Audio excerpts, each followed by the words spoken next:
Hello everyone.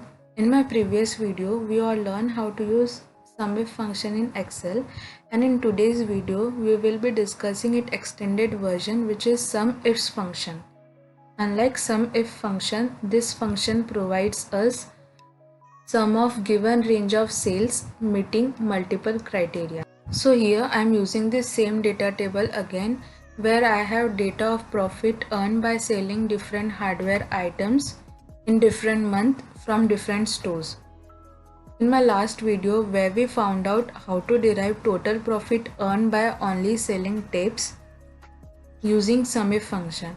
But what if now we have to find out total profit earned by selling tapes in a particular month, supposedly say January. Means now we have to calculate sum of profit with two conditions. First condition is product name and the second condition is month, which I am considering is January. That's when SUMIFs function comes into picture. Now let us see how to do that. For that we will type equals to SUMIFs tab.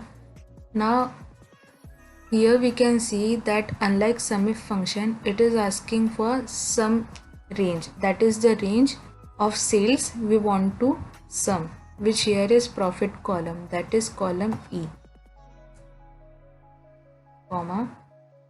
Then it is asking us for criteria range 1, the range on which we will apply a condition or criteria. So first criteria is product name, which is mentioned in column D, comma, and now here we have to type criteria 1, the criteria which I am going to apply on the earlier mentioned criteria name, which is the product name, that is tape, which I have already mentioned in cell G5, so I will refer to that. Then comma.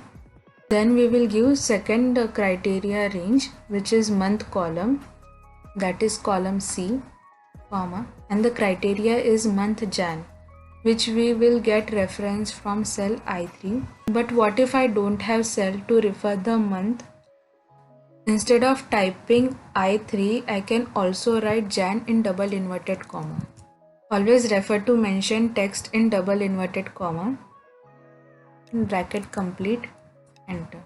Now here we all can see that we are getting here sum of profit earned by selling tapes in the month of January. Let me change this January to the cell reference I3 and also getting the same results. But what if I have to find out for the month of Feb? So I can simply edit here Feb and get the results as required.